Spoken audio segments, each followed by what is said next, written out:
Rascal and Architect came in.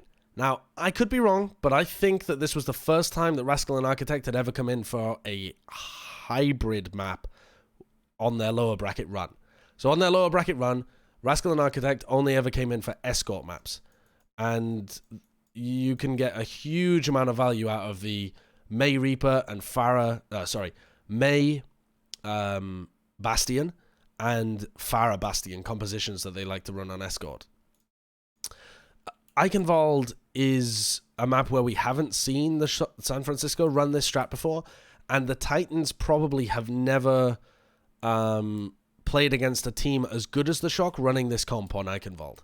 So I think the Titans came into this, like, obviously it's their map pick because they lost their map pick on Lijiang, but this is their second map pick. And they've got an opportunity to pick between them. Hybrid is also happens to be one of Titans' worst map types, so they weren't in a good situation either way.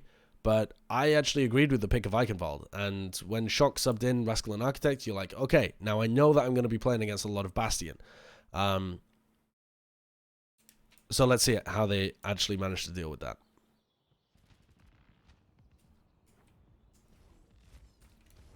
Now the Shock are excellent at dealing with Bastion comps. One of the best ways of dealing with a Bastion comp, let's just take this choke point as an example. I'm not saying that this is how you would play at this specific choke point, but this is how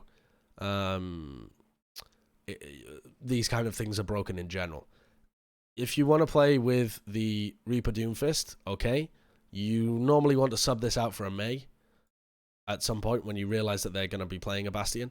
I think it's a little optimistic of Haxel to be staying on the Doomfist in the first place because you know that Architect is going to be trying to play this Bastion. But alright, the idea in a choke point like this is, in my opinion, one of the best ways of breaking it is you have your Sigma here with his barrier, and you have your Orisa here with this barrier. Remember, it's not exactly this choke point that I'm talking about, but just in general, when you want to hold a choke point against this kind of stuff. Obviously, there's flanking routes and stuff that make this a very bad choke point to hold in this kind of way, but talking generalities. You would have your Sigma on one side, your Orisa on the other side, and you're going to be looking for May boosts and flanks from the Reaper so that when the payload is coming through, this is the payload trotting its way through, it gets blocked alternating between the Sigma and the Orisa. So that you can have your Sigma in a position where you can block the payload, and if you overcommit on the Sigma, all the rest of the team is going to shoot them in the back. But if you don't contest the Sigma, then he blocks the payload, and in the end, you just don't get any progress and eventually die to ults. You also have to be very careful on your approaches. You have to use cover really well, this kind of stuff. So let's see. So Mitsu gets chased out of position. They put forward an aggressive shield to try and deal with it. They want to try and catch them as they come around a corner. A corner is as good as a choke point, really, because it allows you to get very aggressive position on them.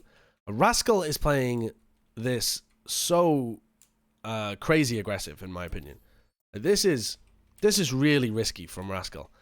He could die here, and it wouldn't be surprising. Both of his abilities are on cooldown. He doesn't have Ice Block available. He's got Wall in another 2 seconds. He could die here so easily. But I don't think the Titans realize that he's all on his own. And they do damage to him. But Haxel gets weakened a little bit, and he does eventually escape. But I don't know whether that was like a set plan to try and drag the Titans this way as they come in that way. But that seemed really risky to me to have Rascal play so aggro on this side. But what it does do is it allows Architect into this position where now they've got free reign all over this area, and you're in control of the point. Which means that it's now super difficult for this Titans team to be able to close this distance between them. Like, what cover do they really have to work with? They've got this, and then they've got the payload, but apart from that, very hard. Like, even if they try and come in through here, there's a long sight line down there that's going to get abused. So Architect just sets up on the point, and Somitsu gets obliterated. I think this rock is actually really nice from Choyobin. I'm actually going to watch this point, majority from the angle of Choyobin, because he goes wild on Eichenwalde. His Eichenwalde performance was cracked. Okay, no, the rock wasn't crazy good, but it was just really telegraphed from Somansu and very easily dealt with.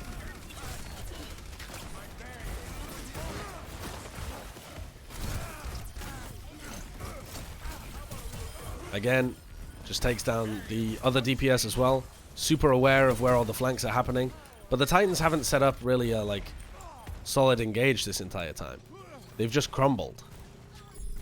There wasn't a choke point that they tried to hold. There wasn't an area where they tried to close gaps.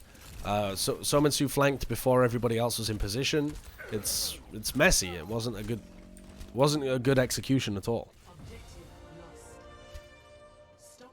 Hey, Tahimi boy.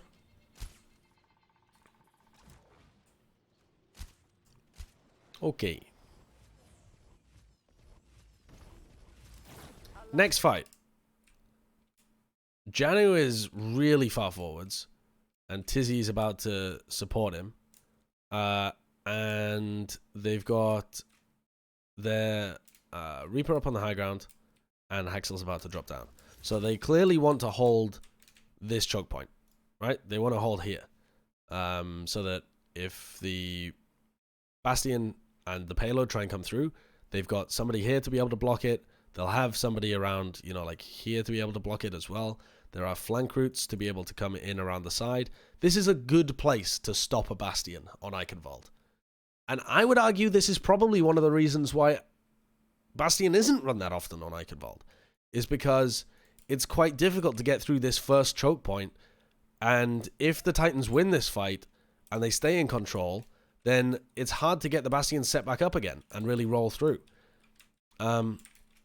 So this is a very important, pivotal fight for the momentum of this map. And just in general, you know, like if the Bastion's coming under here, there are places where you can drop on him and this kind of stuff. There's always areas to flank until the end, really. But in this first beginning section, it can be a bit difficult to keep it going. The Gauntlet review will be tomorrow. So let's slow this down and see how it ended up not working out. So Amp Matrix is used first. So the Shock know that they have to invest in this fight. They know that the Titans are going to be holding aggro. They know that this choke point is the hardest area to get through. So they're going to be investing resources to be able to get through this choke point. They don't say, like, if they use the Amp Matrix here, or say they had like a Beat or like a fucking Nano or some shit, or like even a Blizzard.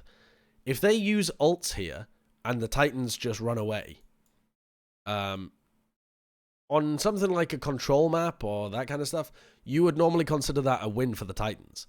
You know, you managed to bait ults out of them, right? But when you're playing against the Bastion, using an ult or even using like 2 ults to be able to get through a choke point that could potentially spell disaster and lose all momentum is actually a good thing.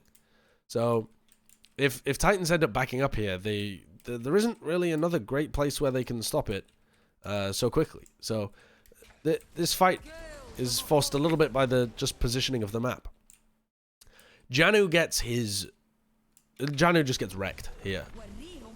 He gets frozen, he gets ice walled up, and he gets knocked off the map. This is one of the greatest plays I saw in the whole of the Grand Finals. It's fucking pog. I'm going to run this one for you again. It's so sick. It's actually an alley-oop. It's so good. I've never seen another team do this. I don't know whether this was a set strat or what, but this was wild. Like, what the fuck is this? This is an absolute fucking pog champ. Because Janu's... I'm going to slow it down here. Janu is so important because he has to stop the payload. He is the person on this side that's supposed to contest the payload and hold this angle. And instead, he gets frozen before he can rock slam. Nobody else is there to be able to defend him. Frozen just before he's able to do anything. rolled up, and Choyobin gets the knock off the map onto Janu. That is so sick. Now, with nobody here to stop the payload keeps rolling through. The Bastion is in a great position, even though he's been boosted upwards. And he's just able to rain down fire and thunder upon everyone. They invest both support ults just to get through this choke point, even after killing Janu, because they know how important it is that they get through here. What could Titans have done better, though? Like, what should they have done? I would argue that it's really important that one DPS plays with Janu here. I would have 2 people here. That looks like ×2. But I guess it's like Janu ×2. You need, that's one person, and you're going to times it by 2. You need 2 people here, and then you need 4 people here, is how I would play this. And because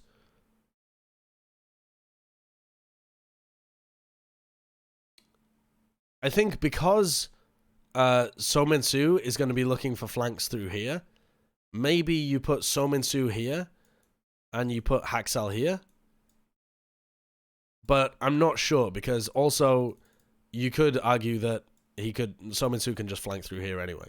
So maybe you play Sominsu with him. I'm actually not sure who the correct person to play with Janu is here out of the 2 DPS, but one of the DPS I think has to be holding here with Janu, because just having Janu hold on his own is too risky. He just gets overrun too easily. If they were playing Reaper Doomfist, the Doomfist always plays with the Sigma. But they're playing the Mei, and the Mei is kind of like a setup hero that really wants to have a good angle on the fight. So maybe Haxal has to play here in order to have an angle on the fight. And you don't want his Ice Block being forced out. But if Sominsu plays over here, then he can Wraith Form away if things get too tight. He can, he can teleport away if he wants to as well. And he can go for flanks through here onto the cart. So yeah, probably Sominsu wants to play with Janu. Instead, where is Sominsu? Oh, he was up top at this time. But he does drop down at some point. Yeah, but they've got both of their DPS on this side with Twilight. And that doesn't really work. Where is Slime even? I actually don't know where Slime is. Doesn't make that much difference. Just can't see him on the map. Where the fuck is he? I always lose people.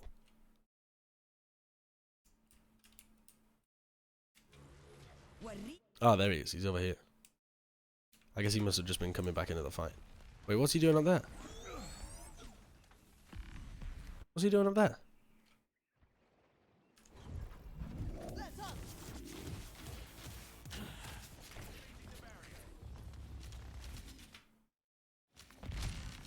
Why is Slime up here?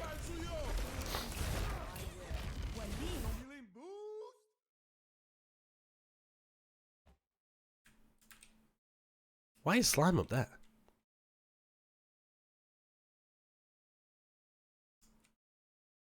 I actually can't think of a reason. Like, maybe it's because when the payload comes through a little bit and you boost Architect up on the wall, they want him to be able to do damage to the Bastion or something, but that just seems weird. Like, why is he up there? Actually, I have no idea. Slime now comes down over the right-hand side. Or maybe it's like a pre-done boop.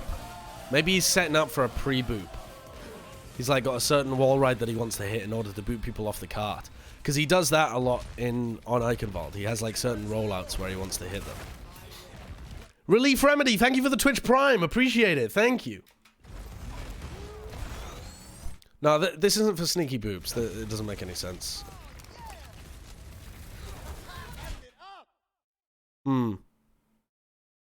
Yeah, my only thought process here is that maybe Slime wants to be on top so that he can go for this speed boost jump and boop Architect off when they wall him up.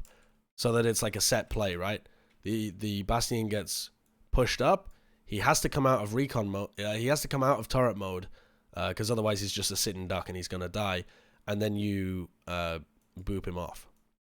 Because there's a lot of times on Eichenwalde where they use boops to try and win the team fight. Boops are really useful against Bastion comps, because even if you don't boop the Bastion, you boop everyone else away from the Bastion, you can kill the Bastion. So that would be my thought process. I don't think Slime is throwing. I think it must be some kind of like set speed boost boop play.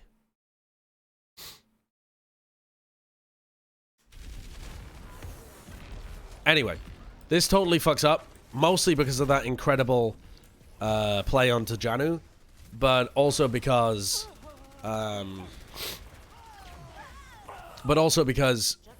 the Titans didn't put anybody with Janu. That didn't work at all.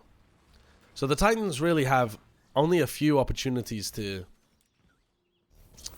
fight this.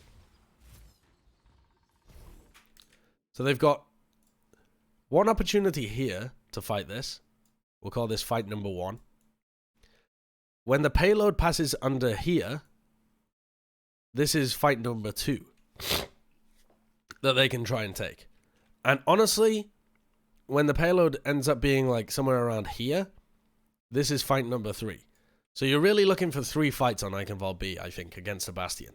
And bearing in mind, I've not seen a team play Bastion on Eichenwalde apart from the San Francisco Shock. So this is just me kind of analyzing and theory crafting without too much information to go on. But it seems like these are the 3 main areas that you would try and go from. Because here you have areas where you can flank, and there's also some corners where you can try and block the payload. Here you saw, you know, why it would be a good way to fight. Here, I mean, you have to fight because it's at the end of the payload, but also there are some corners where you can try and get very quick gap close onto the Bastion there as well. But the San Francisco Shock, knowing that Architect would be vulnerable if he stayed on the cart here, they instead move Architect up to the high ground. And obviously the Vancouver Titans want to take control of the high ground so that they can drop on the people on the payload. Because if you drop from a high ground to the low ground, that's a very short gap. Like, the line of sight is covered, and then suddenly you're on them. You don't really have to approach them from a long distance. The approach is very easy if you just drop on them. So in order to deny that, they've got both of their supports on the high ground, along with Architect and Choyobin, doing damage to them. And the Vancouver Titans look like they don't know what to do. They look like they haven't really played against a team that does this. Now, if you remember again, the Shock haven't shown this strat before in the playoffs. And I'm pretty sure most contenders teams won't be as good as the Shock at being able to pull this off, or there might not be any contenders teams that even do this on Eichenwalde. So this is like a specially crafted thing, a set strat that works pretty well for them.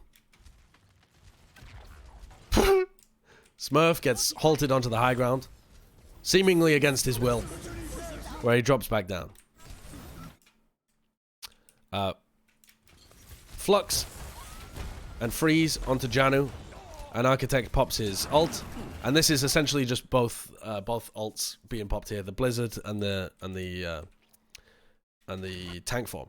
But what I want to focus on here, because yeah, it's very easy to just say, okay, Shock had 4 ults, Titans had 2, of course 4 is bigger than 2, therefore Shock wins. But there's more to it than that. Shock get big value out of their Blizzard, which is weird, honestly. Like, if you were to look at these 2 team comps and say, which one of them plays more tightly in a little ball, it's Shock, because they play, you know, all around the one person Architect, and then they've got their 2 supports healing Architect as well. These guys don't really have to play in a ball as much. Like, they have to group up when they fight, but Shock have to group up all the time just to keep the Bastion alive. So you would expect Haxel to be the person getting big value of his Blizzards and Rascal to struggle a little bit. But what they do really well with Mei here, and what they do phenomenally with Farah later on, is that they bait Architect to get massive value out of Rascal's ults. So Architect drops to the low ground. They know that everyone is going to fight Everyone is going to try and kill Architect. And so Rascal throws his ult down to cover the area where they know they're going to try and fight Architect. So they totally bait Architect in order to get value out of Rascal's ults. And, to be fair, Choyobin's as well. If you remember Rascal's incredible barrages on the second round, where he played Pharah on the defense on point A, he got a 2k, I think, and then he got a 5k. And that's because they are able to bait Architect perfectly, and they know exactly when Titans are going to go aggressive, because there's only a few times when you can go aggressive as the Titans here. So, nice freeze onto Janu. Good use of their ults. Now, a couple of weird things here as well. You know, Tizzy gets frozen on the edge of the blizzard. Bit weird. And then this play from So Min Soo. So Min Soo comes in. They're in a 4v6 scenario here. And he uses his ult, which I don't think is a good idea. Now, having said that, you're unlikely to get value out of your Death Blossom against a Bastion composition anyway. So if you can kill Violet and Moth and make these guys slow down, then that's good. Like, if the Titans can get any kills here, then it means that Shock can't set up as aggressive, because otherwise they'll end up taking like a 4v6. So if you imagine if both Violet and Moth died, then Shock would be pushing forwards with these players, but by the time they got here, Titans would respawn with all 6, and Violet and Moth would still be all the way back. So if So Min Soo is actually able to kill Violet or Moth here, and preferably both of them, then he's set his team up for a much better fight next time around. But instead, what happens is he gets slept immediately and just destroyed. So it looks like a total feed and a throw of his ultimate. I actually don't think that it was. I think it was him attempting to find even one kill to slow down the momentum of the Shock. But you can see the Shock have just won 2 fights in a row without losing anybody. So this cart just keeps on moving forwards. It just keeps on moving forwards. Now imagine if both of their supports were dead right now. If both Violet and Moth were dead. You wouldn't be able to put 3 players on the cart. You wouldn't want 3 players on the cart. Because you don't want the cart to be here while Violet and Moth are over here. That's guaranteeing a 4v6 that you're going to lose. But because Violet and Moth both survived that, because Violet hit the clutch sleep dart, they're now in a position where they've got very, very aggressive positioning, and the Titans are only just about to come out of spawn.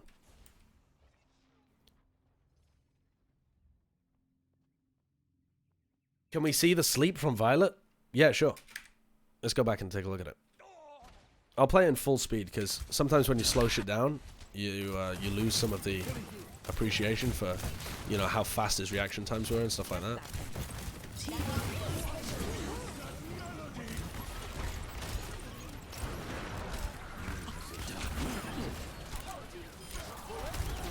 Pretty sick. Pretty sick.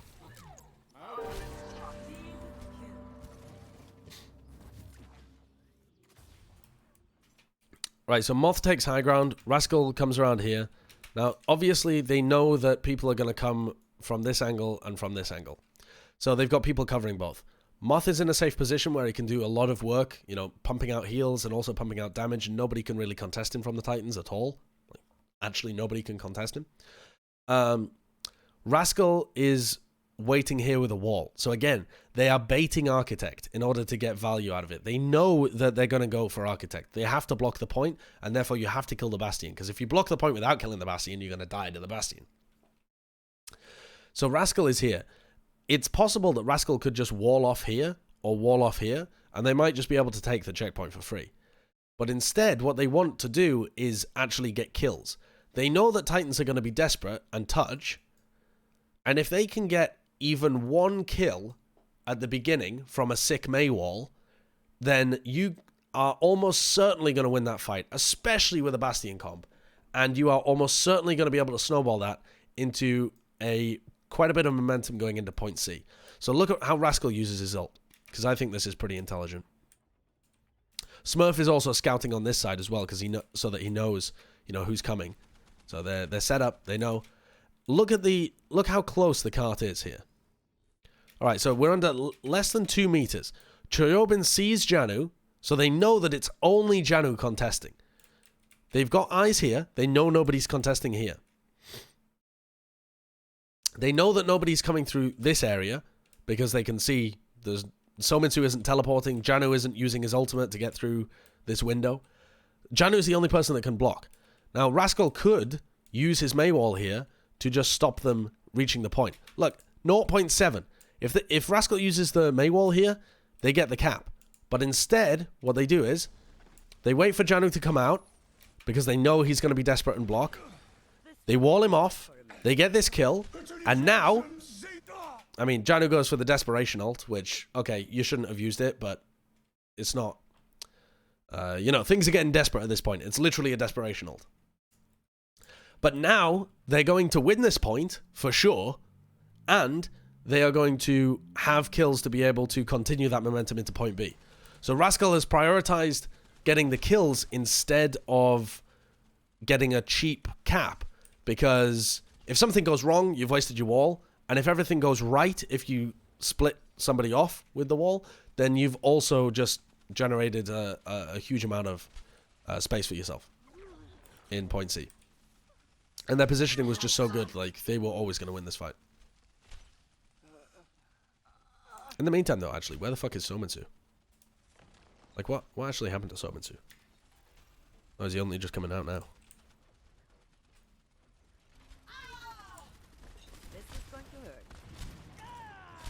So, yeah. I mean, the Titans couldn't do anything about that. Now they're killing Somitsu.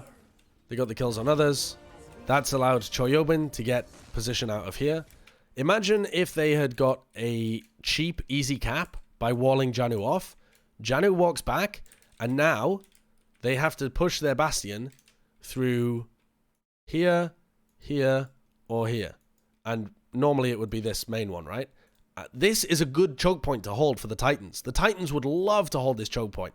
Arguably, the Titans should have held this choke point and given up the point. I mean, I think that would have been the better play. Especially with how desperate they were at the end of that. You were never winning that. And the San Francisco Shock realized that the Titans have made a mistake, committed to a checkpoint that they can't defend, and the fact that they have gone for kills instead of the capture point allows Architect to come through before the gate. There is no way that the San Francisco Shock would be able to set up such an aggressive position if Titans had given up the cap, or if Shock had cheesed the cap. But now, the state of the game is so different. All of this area belongs to the Shock already. And they've only just captured the control point, the checkpoint. So this is how you keep momentum going in a Bastion composition. And the Shock are very good at it, but the Titans also just didn't know how to deal with it. Just had no idea how to deal with this. Which is disappointing, because they had 2 weeks to prep for it. And they failed. They absolutely failed. So Architect now just has total free reign down here, which means you now, just by winning a fight at point B, just by winning this fight, you've now got all of this for free. All of this for free. Now, they're not actually going to get the entirety of this for free. There will still be a fight around here. But you've got way more than you should have done. Let's speed this up as well, because it's not even that interesting for a while. Like, they just realized there's nothing they can do about this Bastion. So, here's a cool little choke point that the Vancouver Titans have found. We can fight you here, because we can block the payload from here. We can block the payload from here. They don't have anybody over here, but there's no cover anyway, so this is pointless. But they are sending Somitsu on a flank. They have Haxal potentially in a position where he can utilize his Blizzard to get value out of that. And they have the rest of their team able to hold a defensive position. Now, do I think this is the best way of approaching it? No, but is this a good way of approaching it from the Titans? Yeah. What do I think would be the best way of approaching it? Probably having TZ here and having Janu here. Or even the other way around, but probably this way around, where you have Tizzy here, Janu here, and Janu plays with Haxal. And then you have Somitsu up at the top or ready to go on a flank somewhere else, like ready to TP over here and loop around the back. Some kind of flank for Sominsu is required when this Blizzard comes in. So Bongo is used, and I'm going to slow this way down. Bongo is used. They miss the wall. And again, a nutty sleep onto Haxal. Really sick sleep from Violet onto Haxal as he comes through this window. Comes through this doorway. A great sightline, it's also got to be said, from Violet. Violet isn't worried about healing. He's worried... I mean, he's worried about healing Smurf, sure. But I mean, these people, he doesn't give a fuck about. He doesn't care whether he has a sightline on those people. He's worried about people coming from this door, because this door is a vulnerability, and people coming on Smurf. And he keeps Smurf healed up as he sleeps Haxal. With Haxal asleep, they have to put their Sigma there. Janu fucks up his barrier so that he doesn't even shield Haxal. So Haxal has to use Ice Block. They then commit the sound barrier to Haxal as well, because they're panicking so much. Because remember, I've slowed this down to 0.25 speed, but this is all happening really quickly, and Architect is firing through a fucking amp matrix. Like, if you hesitate, you're dead. So it's better to over-invest ults and win the fight than to under-invest ults and lose. So I don't blame them for using the sound barrier here. Or the Ice Block. People are getting panicked because you have a Bastion looking at you with an amp matrix. That's scary as fuck. So the Titans didn't play cleanly here, but it's forgivable because it was a very high pressure and small sliver of timing in which they had to execute this.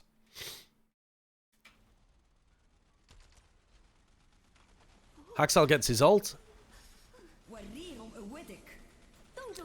but he's walled off with slime.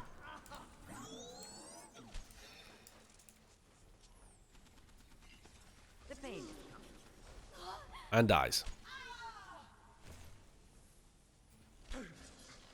And they've already lost. Like, even though the Blizzard is out there, they've already lost. Sominsu is arriving with the Blizzard when two people are already dead. And that's game over. So what could they have done better? In a perfect world, what should they have done? Probably. Let's start at the beginning. Probably had Tizzy, Twilight, and Slime play here with the Orisa barrier, like they did. But instead, also have Sominsu play here. And he's ready to TP either here or here, something like that. So that when the payload advances, Sominsu can come out, use the cover of the payload, and then TP aggressively when the Blizzard happens. Instead of going on this really long flank where he goes all the way around, because it's just too slow. It's just way too slow.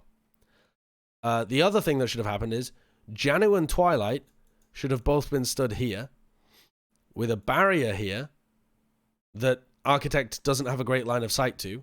You can stand a little passive here with a barrier. And when Haxal gets his ult, they should, in my opinion, ult the cart instead and try and get a kill on Smurf and Rascal. Because throwing the ult up there, the Blizzard that is dangerous for a couple of reasons. First of all, it's difficult to throw the ult up there and have it actually hit in the right place without Choyobin eating it.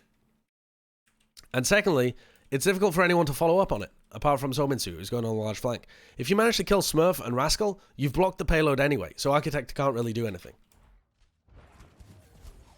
That's what I would have liked Vancouver to do, but if you play it at full speed, you realize everything happens very fast. Ant Matrix is out, people panic, sound barrier is forced, Haxal gets walled off, he throws his Blizzard up there, Choyobin's not quite able to eat it.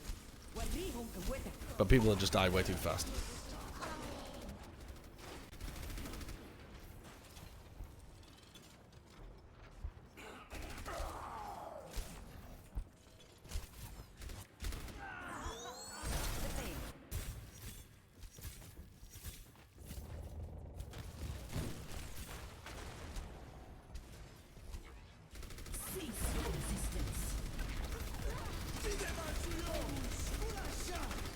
If they're able to put damage on Smurf here and force out his Fortify, and then Blizzard, after he uses the Fortify to catch him and Rascal, I think that fight potentially goes differently.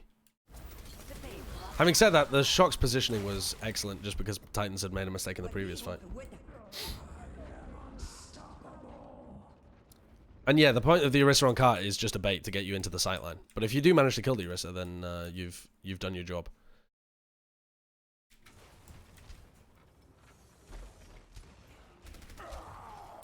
Alternatively, they could have still sent the Blizzard up towards the backline and just had Sominsu arrive there at the right time.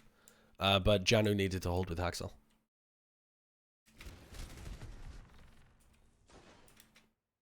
How do they not get gigafucked by Bastion while waiting for the Fortify to go down? You just back up.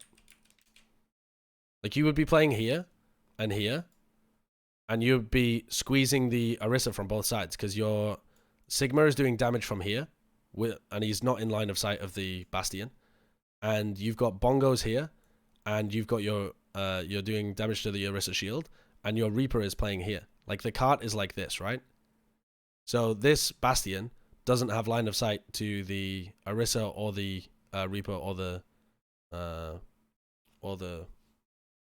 Sigma if you tried to do it like that. And eventually Smurf would have to back up. An Architect would have to choose a different sightline. And then you can use your Blizzard.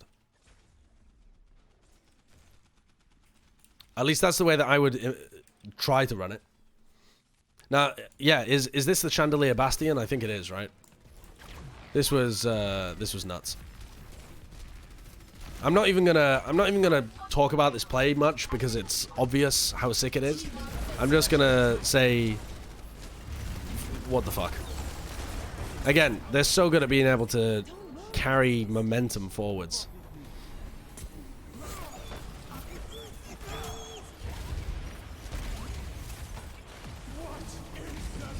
They've clearly scrimmed this map and this strat a bunch of times.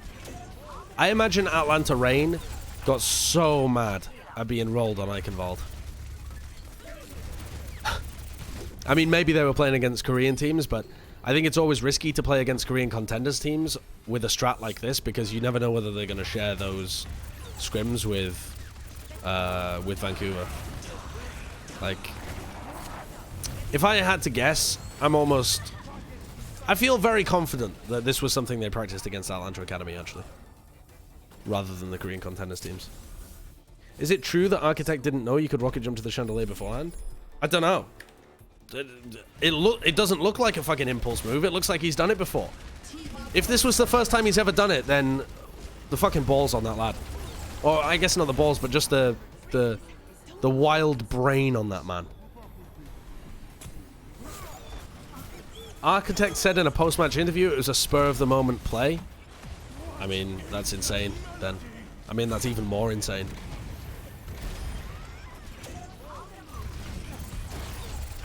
He said in the post-game interview that the plan was for Rascal to Maywall up there. Oh, right. Yeah. Like, he was always supposed to be on the Chandelier. Yeah, that's fine. Rascal had already used his Maywall, though, so he wasn't able to do it. I thought you meant it was just, like, total random impulse that he was like, I wonder if you can get on this Chandelier. That seems like it would be a great position in the Grand Finals. Oh, Titans can't do anything as soon as Architect's in that position. That's GG game over. Except, it didn't seem like GG game over, because...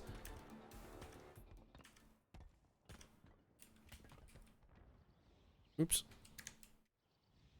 Because the Titans actually had a good attack. I will say, though, I think Shock beefed this first defense a bit. I think. Let me see if I can remember how this first defense happened. I rewatched it a couple of days ago. I just can't exactly recall. Okay. So the Vancouver Titans have to... I'm going to put on the spectate overlay for this because it just makes it so much easier to be able to see what's going on. They've got to utilize cover, go from here to here, and then they're going to go from here to here very fast, or they can loop around the back. But what they're aiming to do is close the gaps between the places of cover very quickly. And Rascal doesn't play quite as aggressive as I would like. I would like Rascal to play a bit more aggressive, and Architect to play a bit more aggressive as well, so that you really apply a lot of pressure to the Titans as they approach. The Titans got a pretty easy approach here, honestly. Like, they haven't taken any damage, and they're against a Pharah and a Bastion. That's pretty passive play from the Shock when they don't need to.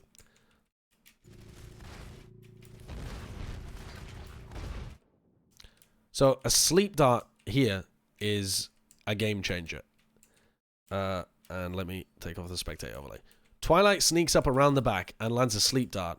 Now, I'm sure he was going for Architect, but whoever the fuck he hits is a win, honestly.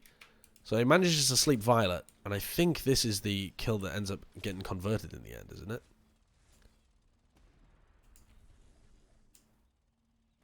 Because now they're all underneath, in control of the house.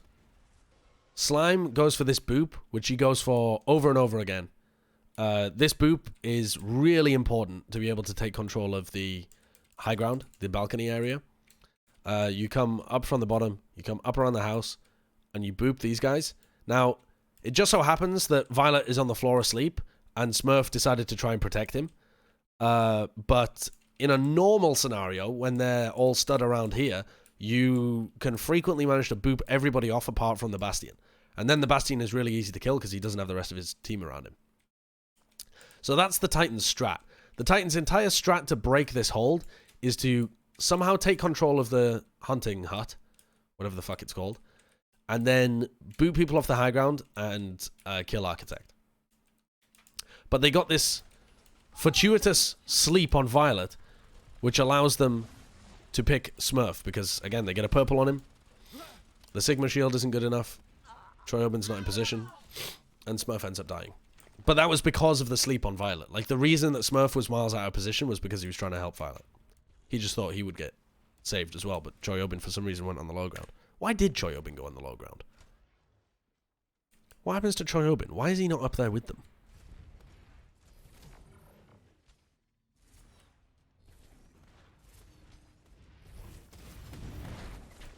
Alright, Mr. Troy Oben, what are you up to?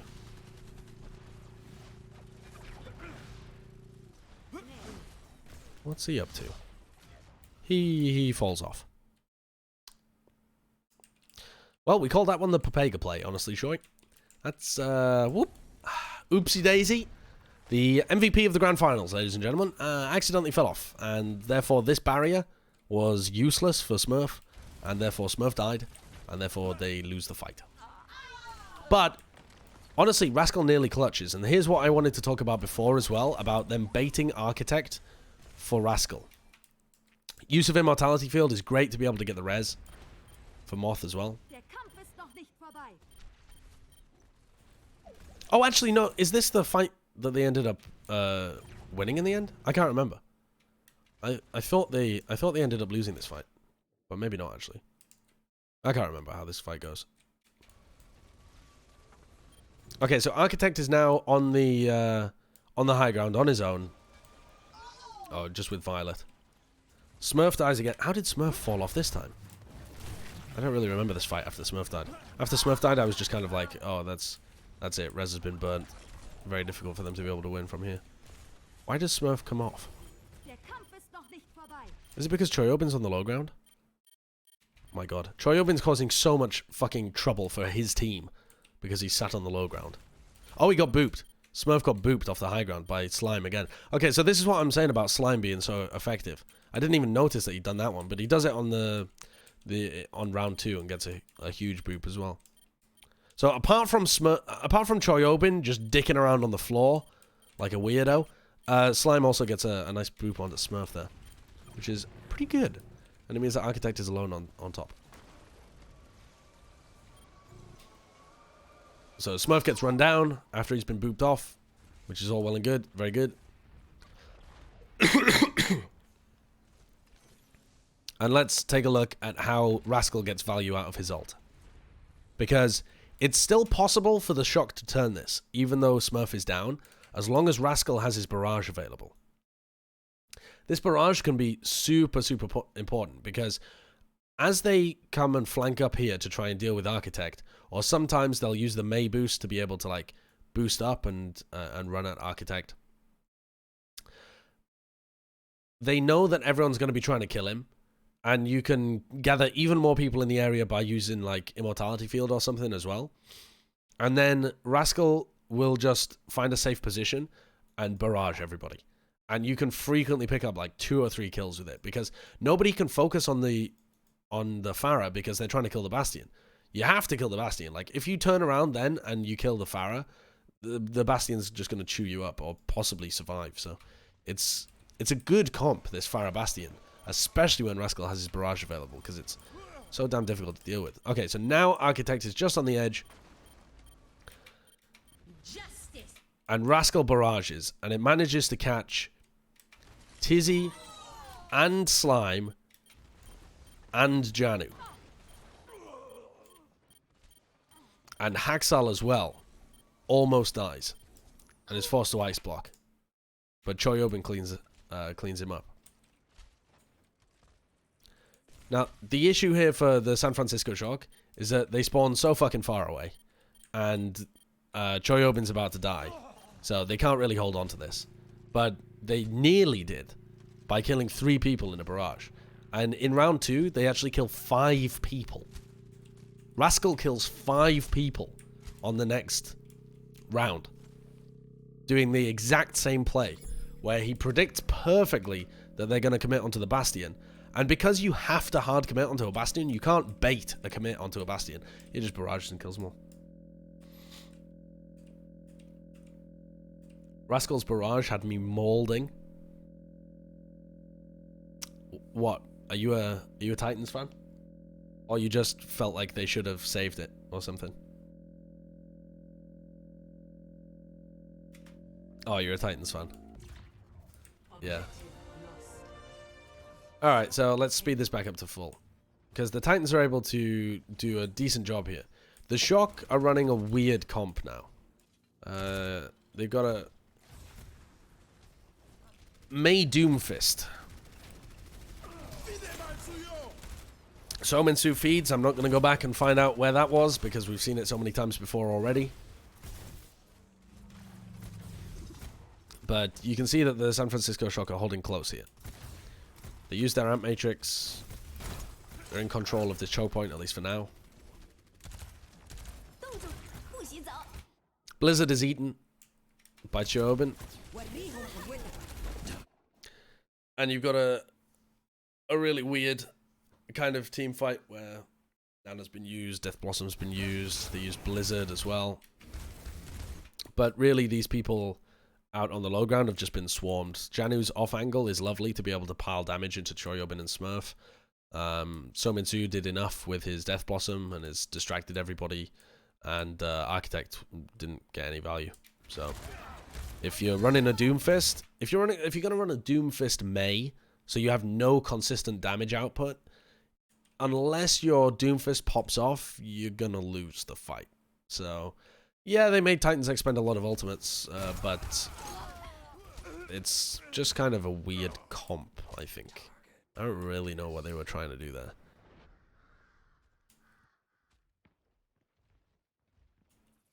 And now Architect goes back over to the Bastion. And they change up their support line a bit as well, just to properly facilitate the Bastion. So for first point, they have the res. They play with the Mercy, with Moth on Mercy. But the rest of the time, generally speaking, they're playing with the Immortality Field and the Ana, because the Ana can set up really nice sightlines and still heal everybody. And Moth's got so much utility available. So, what did the Titans do about this? They can just keep pushing the payload, for starters. This payload is difficult to contest for the San Francisco Shock, because they have to play in a ball. So the player that has to contest is Rascal. He's really the only player that can play off on his own. If anybody else plays off on their own, they're going to get eaten alive. But Rascal has ways of escaping. He's got his heal, he's got his wall, and the rest of the team can push up at that point as well.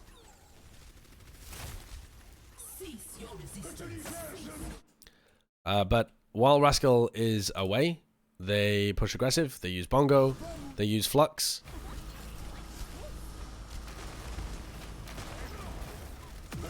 do a lot of damage to people. Counterflux comes out. But by that time, the flank coming out from Janu, as he just flies over their fucking heads, along with the bongo just pumping out outrageous amounts of damage, they're just slowly getting chipped down. It's just a nice execution by the Titans. But also the Shock didn't really have like a position, and on defense, it's way more difficult to get to do stuff, because I think the best way to conceptualize why this is so different from the Titans on defense is who has to initiate on who. Like, who is setting the tempo of this fight? When the Shock were attacking, all of this, Shock had the tempo. Like, Shock forced Titans to fight here, and Shock forced Titans to fight there, and Shock baited Titans into fighting there, and Shock forced Titans to fight here, and Shock owned Titans when they fought there. But Shock set the tempo of the fight. Here, the Shock, because they're not on a payload, and they're not actually doing anything, they're just sat on the map. They're not setting the tempo. They're just sat there. They're just like, I'm just sat down. Like, I'm just chilling. So it's on the Titans to decide when they want to fight. So the tempo is very important to consider, and one of the biggest reasons why Shock dominated on the previous round and Titans dominated on this round is because they can pick and choose their opportunity to attack. They can make sure that they have all of their flanks set up. You know, Sominsu in the window, ready to fight. They wait until they have the ults available to be able to push. If Shock's constantly forcing the tempo, Titans can't wait for certain ultimates. They can't wait for certain people to get into flanks. They just have to go. I will say, what an absolutely outrageous amount of damage is done by Janu here, as he is just lifted above everybody. Oops, where is he? Just slamming in damage-boosted orbs onto them all, along with Tizzy and Slime. So yeah, they used 3 big ultimates, the Sound Barrier, the Flux, and the Bongo, but they managed to win this. Pretty successful. But the San Francisco Shock didn't really have too much of a plan there. They just sat down. They were just like, we're just going to sit here and kind of hope you guys feed into us. Why does Slime beat when Janu fluxes? Because he's worried that they die to the Bastion. He just absolutely wants to make sure that they win point B.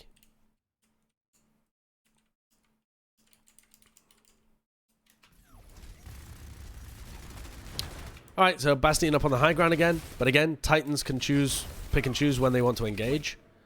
And it is a flank from Janu and Sominsu. And I've been wanting Sominsu to play with Janu this whole time. When I was talking about it on the defense, I was saying that Janu should be playing with either Haxal or Sominsu. And most of the time it should be with Sominsu. But Janu goes on a big flank here. They have no idea that he's coming.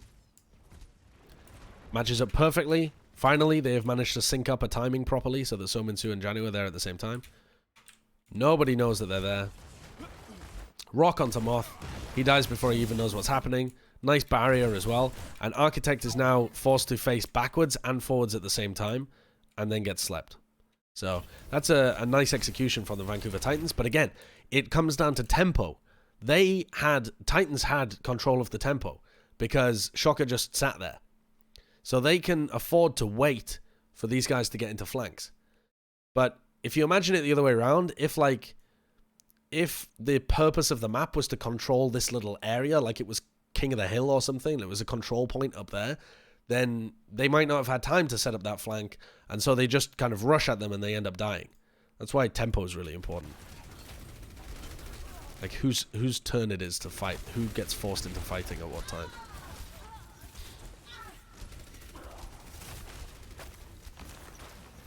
Now, having said that, they end up feeding anyway. But the setup was nice. Most of the reason for this is that Vascal flanks, kills him. And then Sominsu comes behind as well.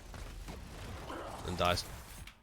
So like the expeditionary force that they sent behind to try and get some picks failed to play together. Sominsu should have been with Janu, but they weren't. If they were, they probably win that. Why would Sigma be a good hero to flank? Doesn't he have a hard time getting out without getting punished? I mean, in this flank, the reason why it's good is because Sigma helps the Reaper flank. It's not so much that Sigma himself is an excellent hero to flank, but he has a rock and he has hyperspheres that do a lot of damage behind shields. They do like a lot of chip damage. And he has the shield for Sominsu. So generally speaking, your Sigma wants to be holding off angles because they want to do hypersphere damage behind shields. They don't want to normally go on hard flanks like that, but because the Shock have no way of punishing him, because they have nobody that can play outside of a big blob, like they have to stack all 6 of their players up here, or at least all 5 plus Rascal, who could scout. But there's no one really to punish Janu. Like, who's going to kill Janu around here? It's not like they're playing with a sniper or a Reaper or any of that shit. Like, he could only die when he's here, honestly. And if they had realized that the flank was happening, then he would have probably died. But it was a surprise. Why not send Zenyatta to flank with Sigma? No footsteps? Ah, yes. Genius. Genius. Thank you, Goggles. You are an absolute 5-head.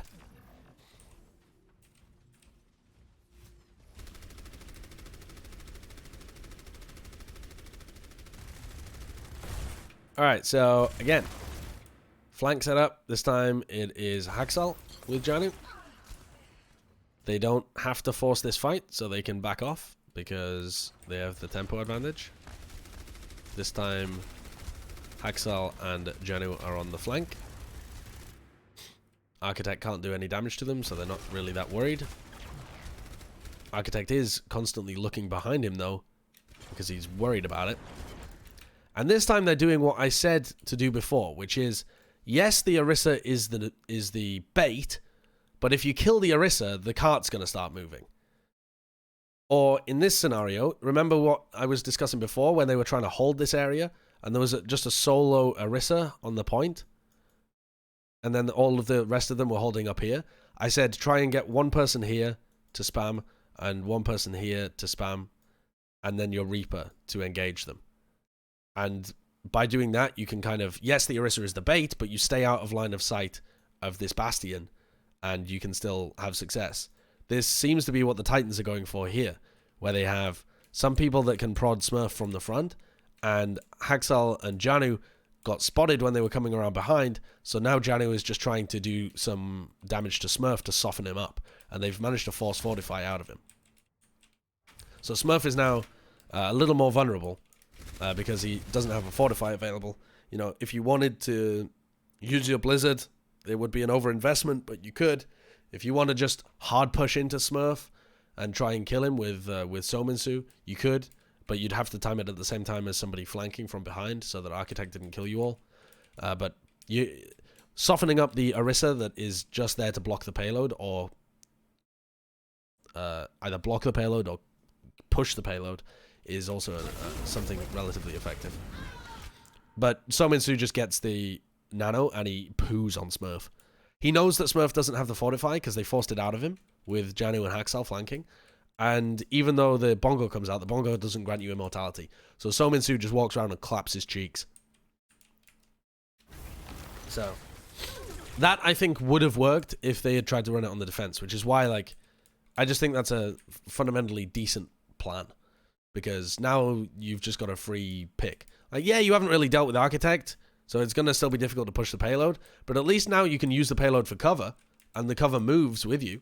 Before, it wasn't moving, because the Orisa was fucking blocking it. So, I think that's a solid strat. Blizzard goes in behind. Sominsu manages to teleport. They get the kills. That's what they were waiting for.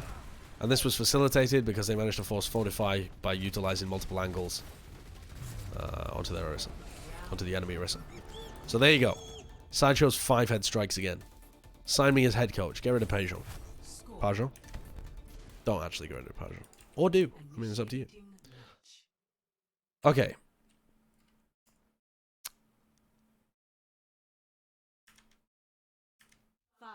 So let's take a look at this, because the Vancouver Titans attack, and last time they were able to walk... So what happened on the previous attack? let's try and run through it. On the first attack for the Titans, they got in here for free, took almost no damage. They did actually take a bit of damage. Rascal was on like 30%, so he clearly did damage, but it just got healed up. And then they went from here to here. Oh, not into the corner. What am I talking about? Here to here. They went, and Rascal got to 40%, 45%, something like that. So they were taking damage, but they managed to heal up the entire time. And so Titans were on full health. They get to here. Architect was in the back at the corner, so they didn't even have line of sight on them. And they were able to get into hut for free. And I would say that Rascal was on like 50%. And Architect was on maybe like 10. Right? So clearly in the previous round, the Titans were able to get so much space. So much no, space is the wrong word, because they don't control any space. But they were able to approach so easily without getting punished at all. So let's take a look and see if there's a difference this time. And then once they were inside the hut, they just had a nice execution facilitated by a sleep dart onto Violet. So this time, Rascal's already at 20%. He's playing more aggressively now as they go across the point. He's forced Ice Block out of Haxel, which I don't believe happened last time. And he's already at 46%. So Rascal has done quite a bit of damage to them. And he's forced out a couple of abilities. Now, the Titans can just wait here, though. They can wait for a while. But Rascal goes to harass them again. So Rascal is going to continue harassing. He's at 82% of his ult already. And they haven't even got in here. They're only just in here. And Rascal's at 82%. So this is a much better pressure coming out from Rascal on the approach.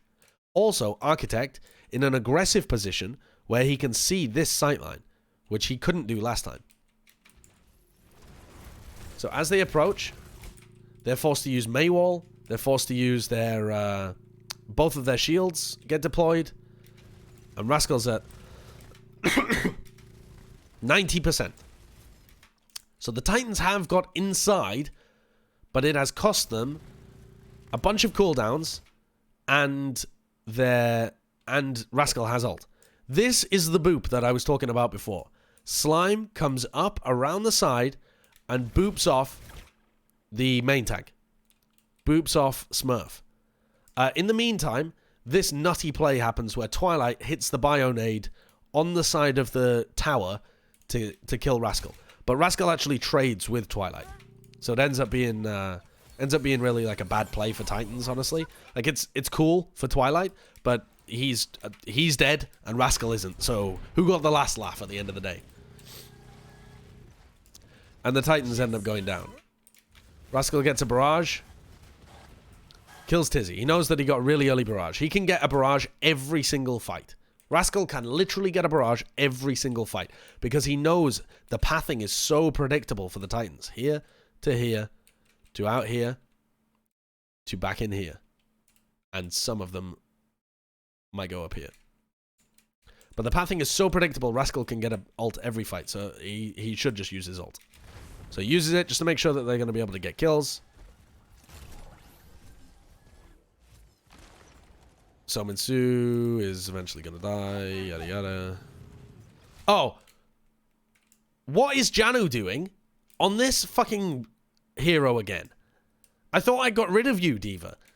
This reminded me so much when I was watching it of Janu swaps over to Wrecking Ball on Li Zhang. Like, why was he swapping over to Wrecking Ball on Li Zhang? I don't know. Why is he swapping over to Diva now when the fight is lost? I mean, this fight is fucking lost. Who is in here? Let's try and count them. We have Sominsu and we have Haxel, the two DPS players who have, for some reason, have decided not to reset. We, on the San Francisco Shock, have Architect, Smurf, Moth, Rascal, Toyobin, and Violet. That is a full posse of Shock players against two DPS players for the Titans and a little Diva boy. Or a little Diva girl, I suppose. I don't get what the plan was here. How did Janu not just think that he was feeding? And then he just ints. Like, of course that wasn't going to work. You just wasted so much time. If Titans had reset, when should they have reset?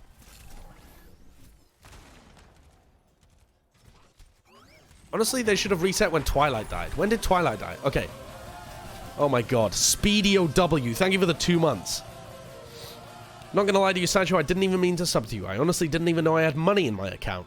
But I'm happy to be subbed again so I can watch more of your Papega yet Pog content. Thank you, Speedy. Appreciate it.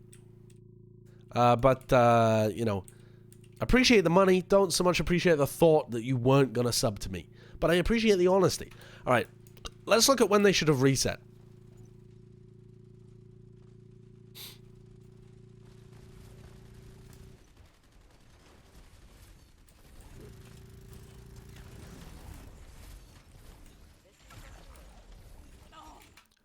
Yeah, Twilight... After Twilight dies, they kill Smurf, so they feel like there's still a chance.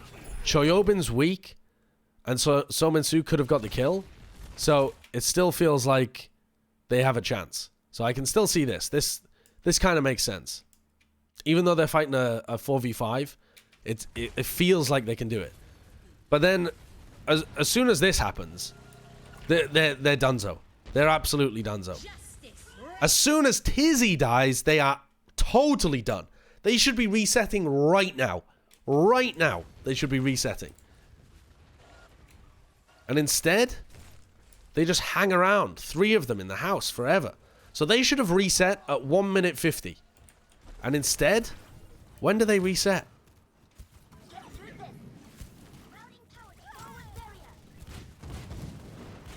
One minute 30. They waste 20 seconds of their own time.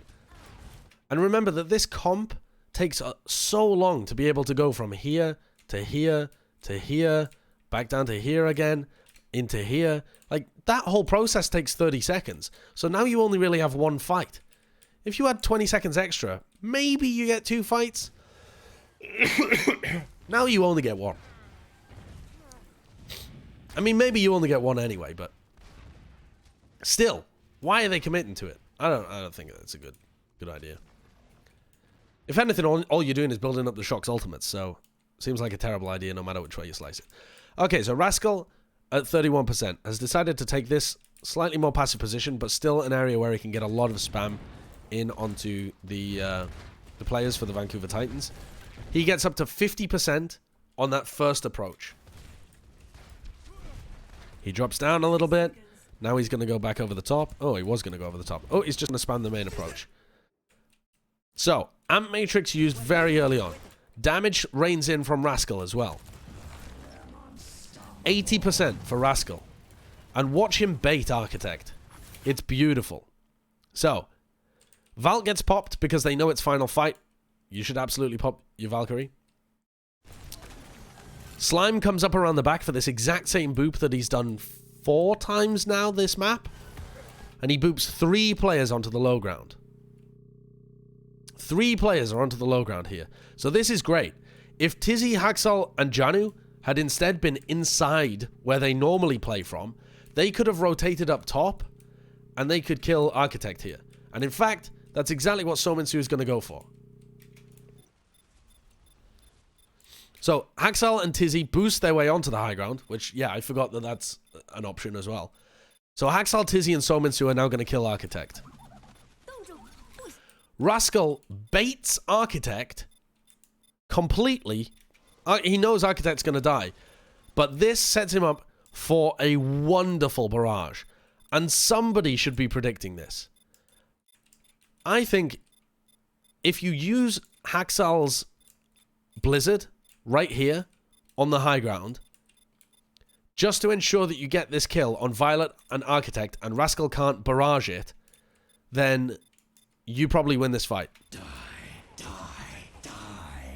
But instead, Barrage kills Sominsu, whips it back around, breaks Tizzy's shield, kills Tizzy.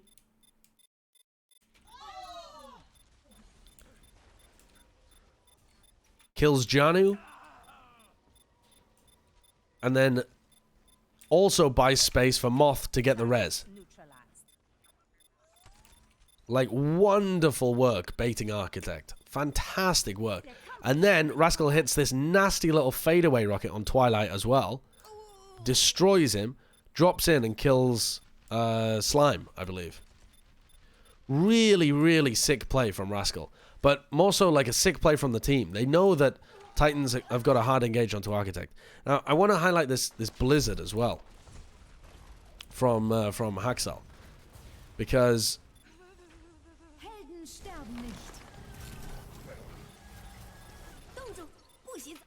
Haxal uses Blizzard, but he throws it onto the point. So he's trying to ensure that he knows they're going to kill Architect, but he wants to kill these players that got booped onto the floor, which is like Choyobin and Smurf, mostly. The problem is, those players, they're going to die if you take out the DPS anyway. But nobody was worrying about Rascal. If instead you use the Blizzard on the high ground, you are going to deny the Resurrect on Architect, and you are going to stop Rascal from being able to barrage you. Because if Rascal has to barrage from out of range of the Blizzard, like up here, it's way more difficult for him to get like 4 kills. It's something that he has to worry about. You know, the Blizzard actually has a decent height to it.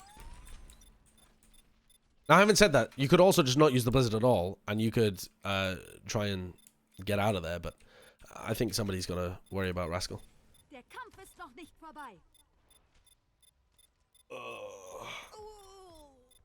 Yeah, if Rascal put Blizzard on the high ground, Rascal would have... If Haxal put Blizzard on the high ground, Rascal would have got frozen during barrage. I mean, yes, in theory, but also I very much doubt that Rascal would have literally barraged inside a Blizzard. He just probably wouldn't have barraged. He would have saved his barrage and tried to use it a bit later, but he wouldn't have got a 5k. Anyway, huge play from the San Francisco Shock. Really, really nicely executed, and that is a result of putting huge damage down onto them as they're coming around, and Rascal building up his ults very quickly, and then just having a great awareness of how to bait Architect for the max value of his ults. Spooky Jackie! Thank you for the sub. 4-month streak. Appreciate it. By the way, Sideshow, I have 3 months to get GM or else my 1v1 deal with Dante won't happen. Do you guys think that's possible? I believe in you. I believe in you.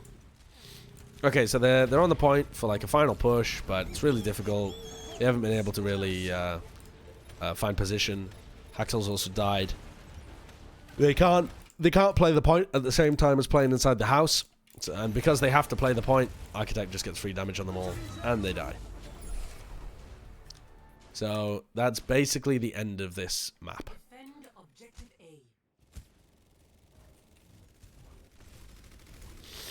But it's a superb play from Rascal.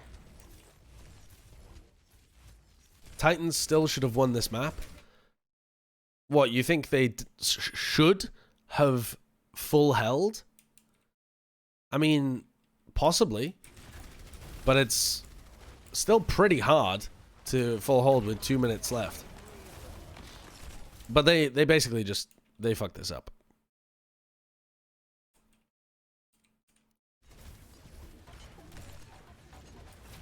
They try and hold aggressive in a choke point, which I think is the correct play. Making sure that they pin them in. This wall is an attempt to find Sominsu. Rascal is forced to use his ice block. Everyone else gets purpled. Very good patient play from the Titans, playing aggressive in a choke point. They get good value out of it. It's nice. But I think they overcommit here, don't they? I think they lose somebody here and it fucks them. Yeah, Slime ends up dying.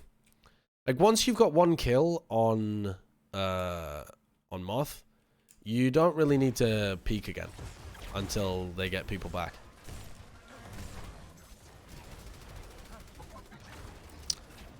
Oh no, I guess it wasn't this fight where it all fell to pieces. Maybe it was the next one. Oh no, Haxel dies again.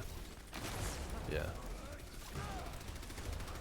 The problem is you really need 6 players to be able to hold forwards in a choke point like that. So as soon as you lose 1, it's so difficult. Yeah, spawn advantage is just screwed for you. Minute and a half left. Now Shock have all of the position on the point, all of the space.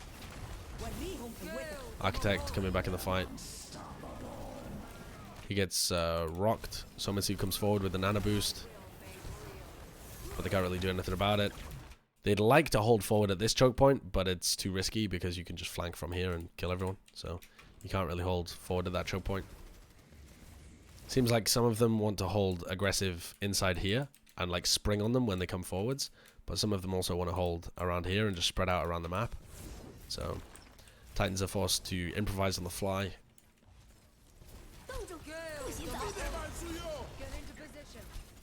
Blizzard comes forward, Architect goes down. It's a nice Blizzard.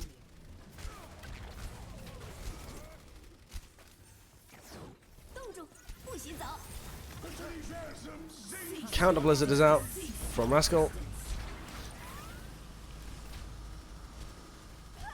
A bad counter Blizzard, honestly, from Rascal. I forgot how close this was, actually. Alright, let's pay attention here, because actually Titans have done a great job at being able to defend. They use their ults well. Yeah, I kind of scoffed when you said that Titans should have won this map anyway. But, you know, with the time bank available and the fact that Titans really crumpled the first time around, I forgot that this map ended up being really close. But yeah, it was a nice defense here. And then they managed to rotate really well when they came around here. And Shock made a couple of mistakes themselves. Rascal misused his ult. They kind of fell into the Blizzard.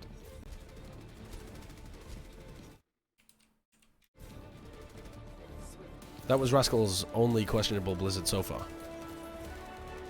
As far as I can remember. Okay, so now they go Pharah. Pharah Doomfist. Kind of desperation time. 10 seconds left. Titans are doing a lot of damage to them.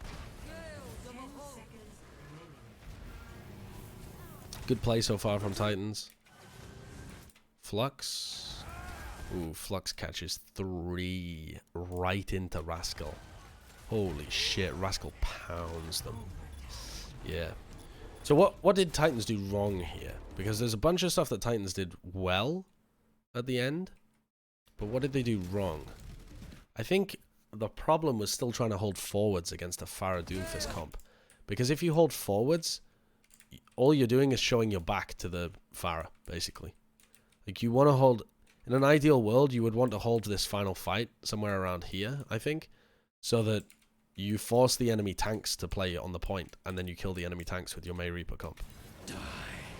But I guess they were just stuck in the cycle of holding forwards aggressively because they were worried about Bastions. Where did this come from? Coalescence with a Nano Death Blossom. Don't manage to find any value out of it. Sominsu doesn't try and trade the kill on Smurf, which is probably the right play, honestly. I mean, you say 3 ults, but it's a Coalescence and a Nano. So really, the only ult that failed was the Beyblade. The others are just supportive ults to try and, you know, make the other one work better. It's a really nice Flux, honestly. And it's a problem that they're holding so far forwards. If they were holding back here, they would have forced Shock to play really rushed on the point. And Titans would have been able to probably wall and pick them off. And get more value out of Sominsu's flank. But hey ho, this is how these things happen. Now, which team do I actually believe was better this map? Like, say it ended in a draw, because it was really close. Like, say it actually ended in a draw, which team do I think played better? Like, absolutely 100% the Shock. Just because the Titans played well for 2 minutes at the end of the map and executed their attack round relatively well against a Bastion, I don't think that they deserved to win that map. I think they were the worst team overall, but it was, you're right, it was close.